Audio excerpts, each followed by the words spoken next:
Hello friends, welcome to exam time. चलिए आज शुरू करते हैं आज का करंट अफेयर। चलिए शुरू करते हैं। केंद्रीय उपभोक्ता संरक्षण सीसीपीए ने किस एयरलाइन पर डाक पैटर्न के उपयोग के कारण 1 लाख का जुर्माना लगाया है? ये आएगा आंसर बी, स्पाइस जेट। ये डाक पैटर्न्स होता क्या है? ये ऐसी वेब या एप्लीकेशन डिज़ाइन में किए गए ऐसे चालाक बदलाव होते हैं जिनके जरिए कंपनियां आपको अनजाने में कोई महंगा सामान खरीदने, पैसे कटवाने या अपनी जानकारी देने के लिए मजबूर करती है। सीसीपीए ने पाया कि अनुचित व्यापार प्रथाओं, अनुचित अनुबंधों और भ्रामक प्रस्तुतियों से संबंधित उपभोक्ता संरक्षण अधिनियम 2019 के प्रावधानों का ये उल्लंघन है। ठीक है। पूर्व टिक किए गए चेक्स बॉट, डिफ़ॉल्ट सेटिंग या भ्रामक इंटरफेरेंस डिज़ाइन के माध्यम से प्राप्त सहमति मान्य नहीं है। ये उपभोक्ता कल्याण तथा कानून के प्रावधानों के विपरीत है।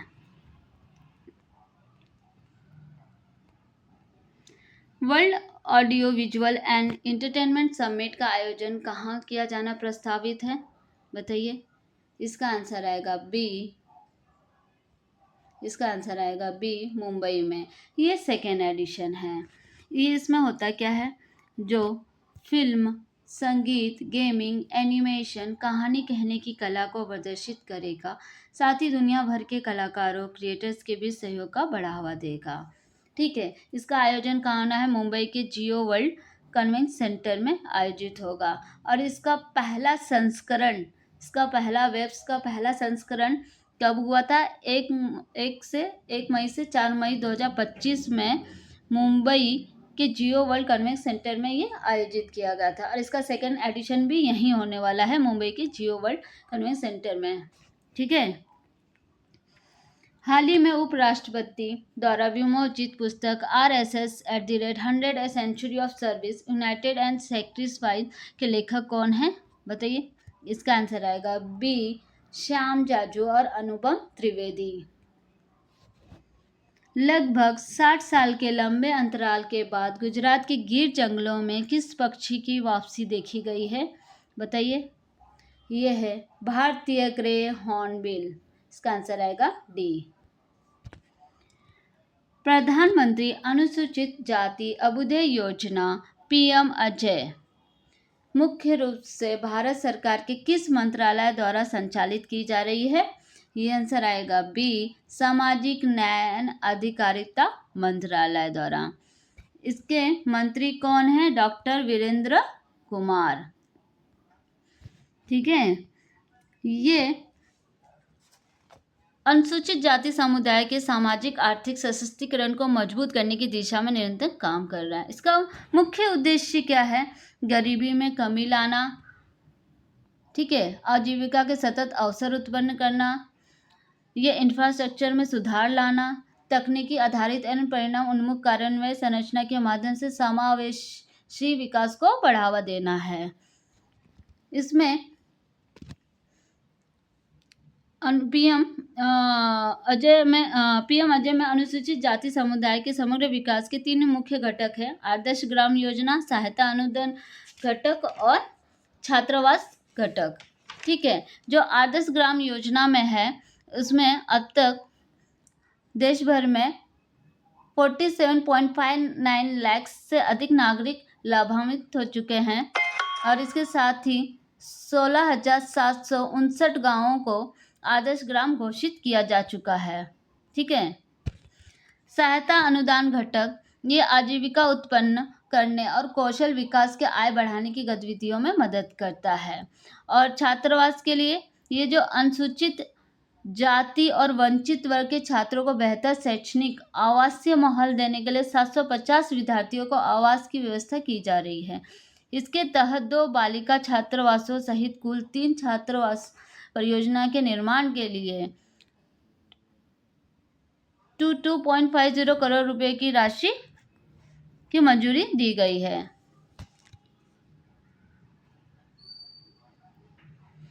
हाल ही में बांध सुरक्षा पर राष्ट्रीय समिति NCDS की 12वीं बैठक कहाँ आयोजित की गई है? बताइए। इसका आयोजन किया गया है नई दिल्ली में। बांध सुरक्षा पर राष्ट्रीय समिति की 12वीं बैठक 17 जुलाई 2026 को नई दिल्ली के जनपथ स्थित डॉक्टर अंबेडकर इंटरनेशनल सेंटर में आयोजित की गई है। ठीक है। इस बैठक का आयोजन किसने किया, अध्यक्षता किसने की है? ये केंद्रीय जल आयोग के अध्यक्ष, ठीक है, केंद्रीय जल के आयोग के अध्यक्ष की अध्यक्षता में ये किया गया है। इसमें 10 केंद्रीय मंत्रालय और 7 राज्यों के आधिकारिक सदस्य और 2 बांध सुरक्षा विशेषज्ञों और सभी राज्य बांध सुरक्षा संगठनों के प्रमुखों ने भाग लिया है। इसका मुख्य उद्देश्य क्या है? बांध सुरक्षा अधिनियम 2021 को प्रभावी ढंग से लागू करना, नियमों की अधिसूचना, तकनीकी दिशा निर्देश जारी करने और महत्वपूर्ण दस्तावेज को तैयार करने की प्रगति में समीक्षा करना। भारत यूनाइटेड किंगडम, भारत और यूके के बीच में क्या आधिकारिक रूप से लागू हो गया है? ये आर्थिक व्यापार समझौता CETA, ठीक है, जिसे हम दोहरे अंशदान सम्मेलन के रूप में भी जानते हैं। ये भारत यूके CETA और दोहरा योगदान अभिसमय जो 15 जुलाई 2026 से प्रभावी हैं, वो बाजार की पहुंच के विस्तार, सेवाएं, निवेश और व्यावसायिक गतिशील को बढ़ावा देकर भारत के संवेदनशील क्षेत्रों को सुरक्षा सुनिश्चित करके द्विपक्षीय व्यापार को महत्वपूर्ण रूप से सुदृढ़ करते हैं। यूके ने भारत के लगभग 99% निर्यात को, कितने 99% निर्यात पर शून्य शुल्क के साथ बाजार पर पहुंच प्राप्त होती है। यह 100% व्यापार मूल्य को कवर करेगा, ठीक है। इस समझौते में चमड़ा, वस्त्र, रत्न, आभूषण, इंजीनियर उत्पाद, समुद्री उत्पाद, रसायन एवं खाद्य पदार्थ जैसे क्षेत्रों के लिए अभूतपूर्व अवसर पैदा करता है। साथ ही लघु और मध्यम उद्यमों, किसान और निर्माताओं को भी लाभ पहुंचाता है। ये IT पेशेवर, वित्तीय, शिक्षा और व्यावसायिक सेवा क्षेत्रों के लिए नए अवसर खोलेगा और भारतीय प्रतिभाओं के आवाजाही को बढ़ाएगा, ठीक है। किस राज्य ने भारत की पहली पूर्णतः डिजिटल जनगणना के तहत स्वगणना सुविधा की शुरुआत की है? बताइए। ये आएगा तमिलनाडु, आंसर आएगी C, ठीक है। तमिलनाडु सरकार ने 17 जुलाई 2026 से भारत की पहली पूर्णतः डिजिटल जनगणना तथा स्वगणना सुविधा शुरू की है। स्वगणना सुविधा शुरू की है, जिसके तहत नागरिक 31 जुलाई 2026 तक आधिकारिक पोर्टल पर जाकर अपनी जानकारी स्वयं ऑनलाइन भर सकते हैं, ठीक है। ये स्वतंत्र भारत की 8वीं और देश की कुल 16वीं राष्ट्रीय जनगणना है। हाल ही में केंद्रीय मंत्रिमंडल द्वारा स्वीकृत सेमीकॉन 2.0 कार्यक्रम के लिए कितना बजट आवंटित किया गया है? बताइए।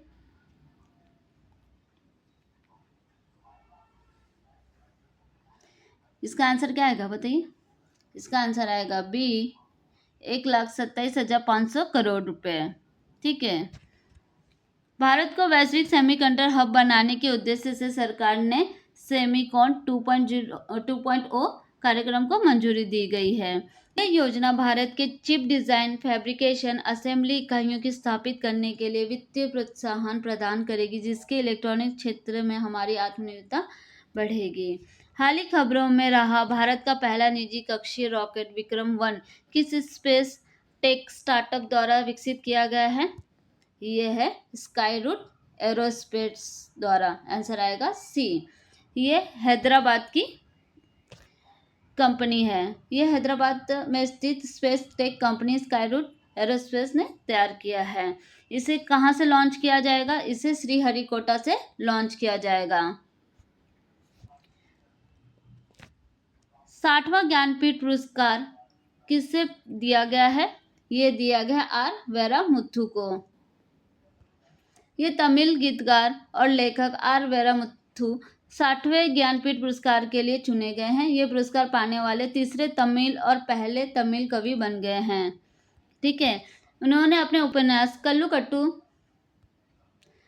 उन्होंने अपने उपन्यास कल्लिकट्टू इतिहासम के लिए साहित्य अकादमी पुरस्कार 2003 भी जीता है। 2003 में पद्मश्री और 2014 में पद्म भूषण से भी सम्मानित किए गए हैं, ठीक है। ज्ञानपीठ में मिलता क्या है? इसमें प्राप्तकर्ता को 11 लाख रुपए की नगद पुरस्कार दी जाती है, एक प्रशस्ति पत्र दिया जाता है और ज्ञान देवी मतलब सरस्वती जी की एक कांस्य प्रतिमा प्रदान की जाती है। ये पुरस्कार प्राय कौन देता है? भारत के राष्ट्रपति द्वारा ये पुरस्कार दिया जाता है। ठीक है। और हमारे पहले ज्ञानपीठ पुरस्कार किसने पाया था? पहला ज्ञानपीठ पुरस्कार 1965 में जी शंकर करुप ने पाया था। ठीक है। ये 8वीं अनुसूची की सभी 22 भाषाओं के साथ साथ इंग्लिश को भी कवर करता है। चलिए आइए रिवीजन करते हैं। अंतर्राष्ट्रीय न्याय दिवस कब मनाया जाता है? ये मनाया जाता है 17 जुलाई को। कौशल सेतु और कौशल सारथी डिजिटल पोर्टल किस राज्य सरकार ने लॉन्च किया है? ये उत्तर प्रदेश ने। उत्तराखंड की पहली जीआई उत्पाद गैलरी कहाँ खुली है? ये हल्द्वानी में। नाबार्ड ने अपना 45वें स्थापना दिवस के अवसर पर ग्रामीण उद्यम पारिस्थितिकी तंत्र को मजबूत करने के लिए कौन सा कार्यक्रम शुरू किया है? ये शुरू किया है ग्रामोदय। नाबार्ड की स्थापना कब हुई थी? 12 जुलाई 1982 में। इसका मुख्यालय कहाँ है? मुंबई में। ये किस समिति की सिफारिश पे बना था? ये बी शिवरामन समिति की सिफारिश पे बना था। ठीक है। किस राज्य की 2 प्रसिद्ध कृषि फसलें ऊझा जीरा और सौंफ को जीआई टैग प्रदान किया है? ये गुजरात। किससे मिला है? Gujarat. Global air power ranking 2026 के अनुसार भारतीय वायुसेना को दुनिया की कौन सी सबसे शक्तिशाली वायुसेना का स्थान मिला है? तीसरा। हाल ही में भारत और किस देश के बीच असैन्य परमाणु सहयोग को मजबूत करने और रणनीतिक साझेदारी को बढ़ाने के लिए मेलबर्न में एक उच्च स्तरीय बैठक संपन्न हुई है? यह है ऑस्ट्रेलिया। भारत ने किस वर्ष की अवधि के लिए संयुक्त राष्ट्र सुरक्षा परिषद की अस्थायी सदस्यता के लिए अपनी दावेदारी का औपचारिक शुभारंभ किया है? 2028-29 के लिए। ठीक है। इसरो ने हाल ही में भारत के किस महत्वाकांक्षी अंतरिक्ष मिशन के तहत क्रू मॉड्यूल के 3 महत्वपूर्ण सुरक्षा परीक्षण सफलतापूर्वक किए हैं? आंसर आएगा गगनयान। भारत के किस संस्थान के वैज्ञानिकों ने हाल ही में हवा में अत्यंत कम सांद्रता में भी अमोनिया गैस का सटीक पता लगाने वाला उन्नत सेंसर विकसित किया है? ये आएगा centre for nano and soft matter sciences, ये बेंगलुरु में। भारतीय कृषि अनुसंधान परिषद की स्थापना दिवस प्रत्येक वर्ष किस तिथि को मनाई जाती है? ये मनाई जाती है 16 जुलाई को। वर्ष 2026 के लिए Fortune India most powerful women से किसे नवाजा गया है? किसे सम्मानित किया गया बताइए? ये है नीता अंबानी को। तमिलनाडु सरकार द्वारा हाल ही में लॉन्च किए गए एकीकृत डिजिटल हेल्थ केयर प्लेटफॉर्म का नाम क्या है? नलम TN। भारत के पहले सरकार संचालित आर्टिफिशियल इंटेलिजेंस विश्वविद्यालय की स्थापना किस राज्य में की जाएगी? ये की जाएगी कर्नाटका। भारत की पहली हाइड्रोजन ट्रेन प्रधानमंत्री नरेंद्र मोदी द्वारा कहाँ लॉन्च की जाएगी? ये हरियाणा में। ये कहाँ चलेगी? ये जिंद से सोनीपत के बीच में चलेगी। साइबर अपराधियों पर कड़ा नियंत्रण पाने के लिए किस राज्य सरकार ने ऑपरेशन CY वज्र की शुरुआत की है? ये आंसर आएगा उत्तर प्रदेश। हाल ही में CM Bihar heli tourism and air tourism सेवा योजना 2026 की शुरुआत किस राज्य सरकार द्वारा की गई है? ये की गई है बिहार सरकार द्वारा। पर्यावरण प्रदर्शन सूचकांक 2026 में भारत का कौन सा स्थान प्राप्त हुआ है? ये 176वां। ये 177 देशों में से ही 176वां second position, last second position पे है ये भारत अपना। ऐतिहासिक लॉर्ड्स क्रिकेट ग्राउंड पर टेस्ट शतक लगाने वाली दुनिया की पहली महिला क्रिकेटर कौन बनी है? यह है यास्तिका भाटिया। आवास शहरी मामलों के मंत्रालय द्वारा सेंट्रल विस्टा पुनर्विकास का नया नाम क्या रखा है? यह है कर्तव्य भवन क्षेत्र। एशिया के सबसे बड़े एयर शो एयर इंडिया 2027 के 16वें संस्करण का आयोजन कहाँ किया जाएगा? ये किया जाएगा बेंगलुरु में। हाल ही में मानस और महाभारत अंतर्राष्ट्रीय सभ्यता अध्ययन केंद्र का उद्घाटन कहाँ किया गया है? यह है बिश्केक, किर्गिस्तान की राजधानी है। विंबलडन ओपन 2026 में महिला एकल का खिताब जीतने वाली लिंडा नोस्कोवा किस देश से संबंधित है? ये चेक गणराज्य से।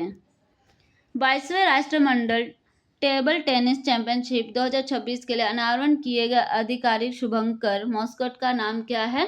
यह है मयूर। यह 22वां एडिशन है। राष्ट्रपति द्रौपदी मुर्मू ने सुश्रुत जयंती के अवसर पर शोषुतम 2026 का उद्घाटन कहाँ किया है? ये नई दिल्ली में किया है और आचार्य सुश्रुतम को शल्य चिकित्सा का जनक माना जाता है। Thank you friends. वीडियो अच्छी लगी हो तो लाइक शेयर एंड सब्सक्राइब करिएगा।